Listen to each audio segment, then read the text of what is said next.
Shalom, salam sejahtera untuk kita semuanya.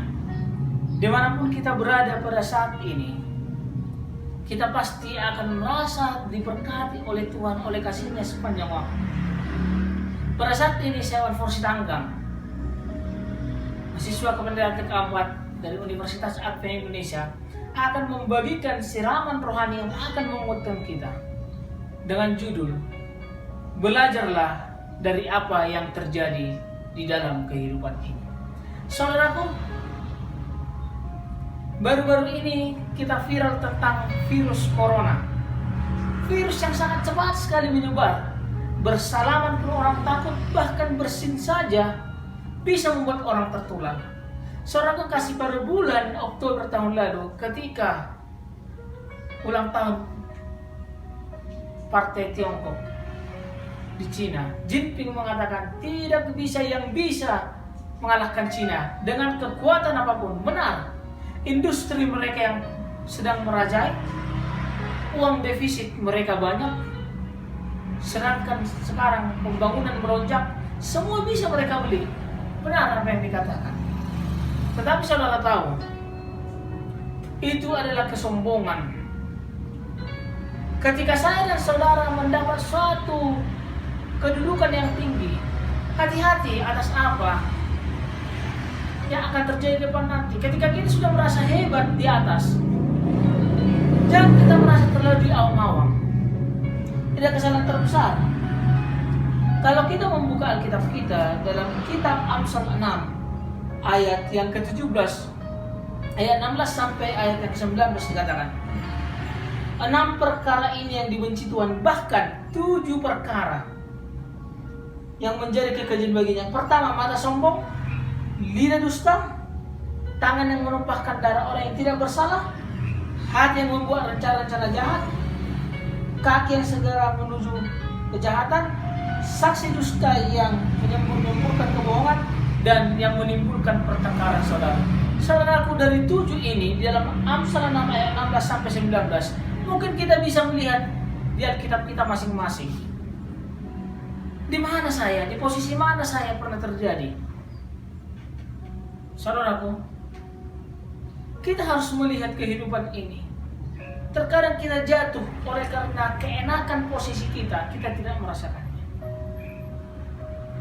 Saudaraku, kalau kita lihat Presiden Jinping ini, memang benar yang dikatakannya, tidak ada yang salah. Tetapi pada bulan Desember tanggal 31, 2 bulan setelah ia mengumumkan itu, ada surat kabar pemerintah Beijing yang berjudul Youth Daily mengatakan bahwa kesehatan di Wuhan sedang mengadakan pertemuan darurat. Kenapa? Ada seorang dokter bernama Dr. Li, berusia 34 tahun. Dikatakan dia memberikan informasi mengenai virus corona ini, karena di rumah sakitnya ada 7 pasien yang menderita karena makan dari pasar logam. Kalau kita melihat di internet, kita lihat saudara, makanan masih bergerak-gerak sudah dimakan. Dan bahkan ada yang mengatakan dari sup kelelawar. Ingat, Tuhan sudah membuat mana yang bisa saudara dan saya makan. Kalau saudara mengatakan, ini sudah zaman apa? Tidak mungkin saudara lebih bijak daripada Tuhan. Ingat itu. Tuhan sudah mengatur dengan baik apa yang harus bisa kepada manusia. Saudaraku kekasih, dokter ini mengumumkan membagikan dari chatnya ke grup-grup dokter mereka, dan dikatakan di sini bahwa 7 penyakit ini, ada satu keluarga yang menderita virus sindrom pernapas akut, dan dikatakan di sini justru polisi menahan dokter ini. Dan dikatakan di sini dia ada mengumbar-umbarkan bahwa ini adalah membuat kesenjangan sosial. Saudaraku, kita lihat, tidak dihiraukan. Mereka tidak berpikir, mereka takut dinilai dunia. Dalam kitab Ayub ini sangat bagus. Kitab Ayub 33 ayat 14 sampai 18 dikatakan, karena Allah berfirman dengan 2 cara, tetapi orang tidak memperhatikannya. dalam mimpi penglihatan waktu malam, bila orang tidurnya, bila berbaring di atas tempat tidur, maka Tuhan membuka telinga manusia dan mengejutkan dengan teguran-teguran untuk menghalangi manusia dari perbuatannya dan menyelapkan kesombongan orang untuk menahan nyawanya daripada liang kubur dan hidupnya pada maut oleh lembing. Ayat 22 mengatakan, sampai nyawanya menghampiri liang kubur dan sampai mendekati yang membawa. Artinya apa? Sampai saudara dan saya ingin kepada kematian, Tuhan menegur saudara. Akan menyebabkan kesombongan. Bukan tidak ditegur Chinese, ditegur. Tapi apa dampaknya? Mereka tidak menghiraukannya. Saudaraku, bahkan Dr. Lee disuruh untuk membuat pengakuan bersalah atas disebarkannya ini. Saudaraku kasih, virus ini akhirnya merambat ke semua orang, dan kemudian di negara itu ada 28 negara di dunia yang terkena, dan Cina pada saat itu mendapat 24.338 orang menderita. Kalau kita melihat di sini, akhirnya orang-orang marah. Pemerintah mengkritik polisi Wuhan. Kenapa? Seandainya mereka mendengarkan itu, penanganan tidak akan lambat seperti sekarang ini. Saudara kasih, sekarang kalau kita melihat kejadian virus ini, banyak sekali yang diliburkan, tempat ibadah ditutup sementara agar mencegah jangan semakin berambahnya. Saudara ketahui, ini adalah teguran buat kita semuanya yang ada pada saat ini untuk merubah pola hidup kekristenan kita, untuk merubah pola hidup kita. Saudaraku, kalau kita melihat bahwa di dalam Alkitab pun telah diamarkan bahwa Amsal 15:33 mengatakan, takut akan Tuhan adalah didikan dan mendatangkan hikmat, dan kerendahan hati mendahului kehormatan. Perlunya kerendahan hati saya dan saudara dalam dunia ini. Ada satu kisah di Alkitab mengenai Raja Uzia. Raja Uzia telah diangkat menjadi raja ketika umurnya 16 tahun.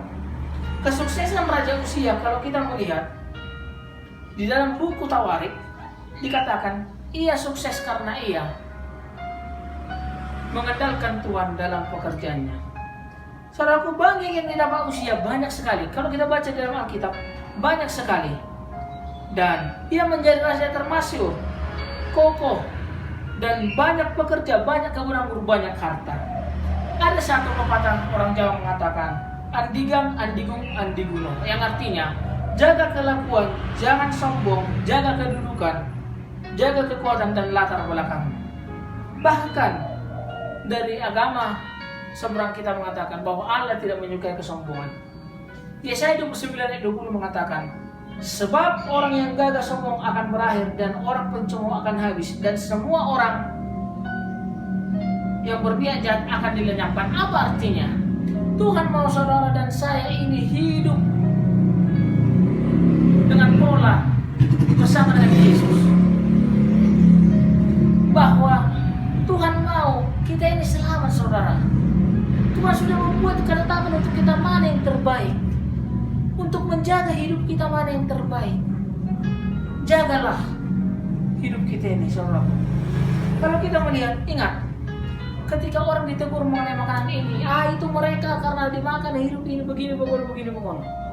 Amsal 13:13 mengatakan, siapa yang meremehkan firman, ia akan menanggung akibatnya. Tetapi siapa taat kepada perintah akan menerima balasannya. Sering sekali orang mengatakan, kita sebentar dunia ini, ya udah, apa yang kita dapat, hamburkan saja, itu yang kita usahakan sendiri. Salah. Jaga. Itu hanya titipan dan itu semua hanya untuk Tuhan. Saudaraku, ketika Raja Uzia pada 50 tahun pemerintahannya, dia sudah mulai merasa di atas. Dan apa kesalahannya? Ingat, pada zaman dulu di Bait Suci hanya keturunan Lewi yang bisa bekerja di Bait Suci dan membakar hukuman. Ketika itu, kalau kita melihat kisah Raja Uzia membakar hukuman di tangannya. Ia menjadi marah karena ditegur dan meluaplah amarahnya. Ayat 19. Kalau kita baca Raja Uzia, timbullah penyakit kusta di hadapan para imam dan dia harus diasingkan. Ingat saudaraku, setinggi apapun kita, jabatan kita di dunia, sebanyak apapun harta kita, jangan pernah kita meremehkan Tuhan. Jangan kita merasa sudah begini. Saudara ingat kisah dari Thomas Andrew, pembuat kapal Titanic. Ia sombong, bahkan Tuhan pun tidak bisa untuk menghentikan kapal ini. Akhirnya apa yang terjadi? Kita tahu cerita kapal Titanic, hancur. Saudaraku, kalau kita melihat, waspadalah kita. Benar, kita semuanya, saya dan saudara pasti ingin kedudukan tinggi, pasti ingin dilihat orang. Tapi ingat, kesombongan saudara akan menjatuhkan saudara. Tidak akan lama lagi. Sekarang kalau kita melihat, saudaraku, ini adalah waktu Tuhan. Waktu Tuhan itu singkat. Waktu Tuhan itu singkat, saudara. Saudara dan saya sekarang melakukan perbuatan apapun, Tuhan melihat.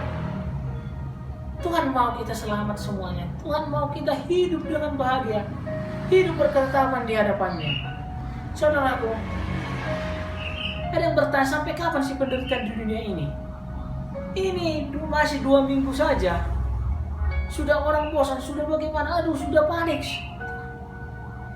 Tapi Tuhan bersabda di dalam kitab Markus, kita baca Markus 13 ayat yang ke-20 mengatakan, sekiranya Tuhan tidak mempersingkat waktunya, maka dari segala yang hidup tidak akan selamat. Akan tetapi orang karena pilihannya yang telah dipilihnya, Tuhan mempersingkatnya. Ingat, waktu ini adalah singkat, hidup ini adalah singkat, saudara. Saudara dan saya hanya sementara. Bagi Tuhan kehidupan ini singkat. Saudaraku, marilah kita belajar dari apa yang sudah diperbuat Cina, belajar dari apa yang sudah kita derita saat ini. Tapi ingatlah, ketika saudara mau berubah, mau bertobat, Tuhan mau saudara dan saya selamat. Tuhan mau saudara dan saya dipulihkan kembali. Itulah yang menjadi harapan kita saat ini. Biarlah kiranya firman Tuhan yang saya bawakan ini, biarlah kita belajar setiap hari setiap waktu bahwa Tuhanlah yang memiliki semuanya, bahwa Tuhanlah yang mempunyai semuanya. Kita hanya jalankanlah. Ketika saudara mempunyai filosofi seperti padi yang menguning, semakin berisi semakin menumbuh. Saudara semakin tinggi jabatan saudara, semakin mau melayani, saudara semakin mau merendahkan diri hadapan Tuhan, saudara akan menjadi umat kepunyaannya. Biarlah kiranya melalui perenungan ini kita semakin dikuasai, kita semakin berubah. Kita lihat dalam kehidupan ini Tuhan akan menolong kita. Jangan takut, lakukan yang terbaik, minta petunjuk sama Tuhan, datang kepada Tuhan selalu, baca firman-Nya. Jangan pernah menunda waktunya. Tuhan memberkati kita semuanya.